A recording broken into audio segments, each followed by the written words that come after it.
വർഷങ്ങളായുള്ള മാലിന്യങ്ങളാണ് ഇങ്ങനെ കെട്ടിക്കിടക്കുന്നത്. അത് തരംതിരിച്ച് നീക്കം ചെയ്യുന്നത് ചില്ലറ പണിയല്ല. ആദ്യം എത്ര കണ്ട് മാലിന്യം ഉണ്ടെന്നറിയണം. ഇതിൻ്റെ സർവേയാണ് പാലക്കാട് മുനിസിപ്പാലിറ്റി പൂർത്തിയാക്കിയത്. ഡ്രോൺ ഉപയോഗിച്ച് എത്ര മാലിന്യം ഉണ്ടെന്ന കണക്കുകൾ ശേഖരിച്ചു. ഏകദേശം 78 ടൺ മാലിന്യമാണ് ഇങ്ങനെ കെട്ടിക്കിടക്കുന്നത്. ഇത് പൂർണ്ണമായും മാറ്റാനാണ് പദ്ധതി. 3 മാസത്തിനുള്ളിൽ മാലിന്യം പൂർണ്ണമായും നീക്കാൻ കഴിയുമെന്നാണ് മുനിസിപ്പാലിറ്റി പ്രതീക്ഷിക്കുന്നത്.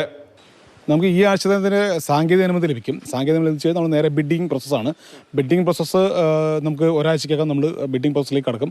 കഴിഞ്ഞാൽ ടെൻഡർ നോട്ടിഫിക്കേഷൻ പീരീഡ് നമുക്ക് 15 ദിവസമാണ്. അത് കഴിഞ്ഞാൽ അതിന് നടപടികൾ, എഗ്രിമെൻറ്റ് ഇതെല്ലാം കൂടി ഒരു മാസത്തിനകത്ത് ഇതിൻ്റെ പ്രവർത്തനങ്ങൾ, ഇവിടെ മെഷീനറീസ് എറക്ട് ചെയ്ത് ഇതിൻ്റെ പ്രവർത്തനങ്ങൾ ബയോമൈനിങ് പ്രോസസ് സ്റ്റാർട്ട് ചെയ്യും. ഒരു 3 മാസം കൊണ്ട് തന്നെ പൂർണ്ണമായിട്ടും ഇവിടുന്ന് ഇത് ഇറാഡിക്കേറ്റ് ചെയ്ത് കൊണ്ടുപോകാൻ സാധിക്കുമെന്നാണ് വിശ്വസിക്കുന്നത്. 15 കോടിയാണ് പദ്ധതിക്കായി വകയിരുത്തുന്നത്.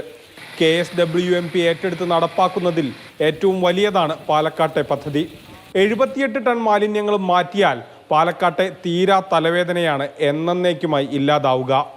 മാതൃഭൂമി ന്യൂസ്, പാലക്കാട്.